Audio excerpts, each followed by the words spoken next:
So Character Creator 5 is coming out, and I just kind of want to talk about some of the things, some of the deliciousness, and we'll also touch about MetaHuman as well.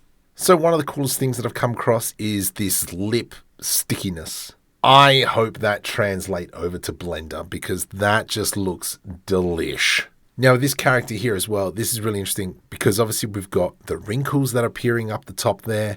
I think this is all facial motion capture, but yeah, I hope it translates over into Blender because this is looking stunning. But why CC5? It's pretty much because we can make custom characters. We can put in as much detail as we want. And I'm going to show an example through Character Creator 4. And then we'll talk about MetaHuman in a sec. So here we've got the default Camilla.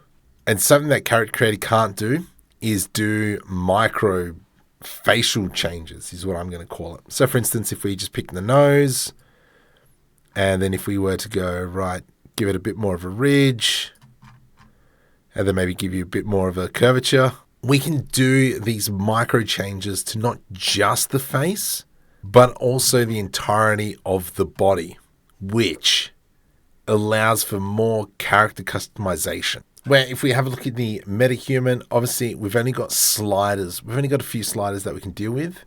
Just like Character Creator, if we really wanted to, we've got down the whole body where we can change each individual muscle group, so on and so forth.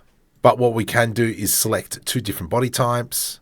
So for instance, let's go these three, and then I can select a specific body part, and then we can change that in between our three different types of body. So yes, we've got fidelity in changing a little bit, but they're all presets. If you do like this system, Character Creator does have this system. So for instance, I can change between bodies as well.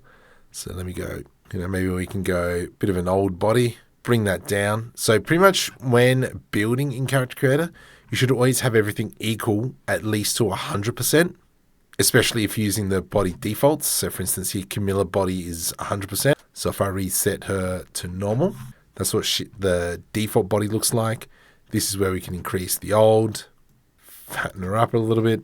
But what I mainly want to show you here is that these have the same options that MetaHuman has. However, we can go more into details, hand tone, how strong you want the hand.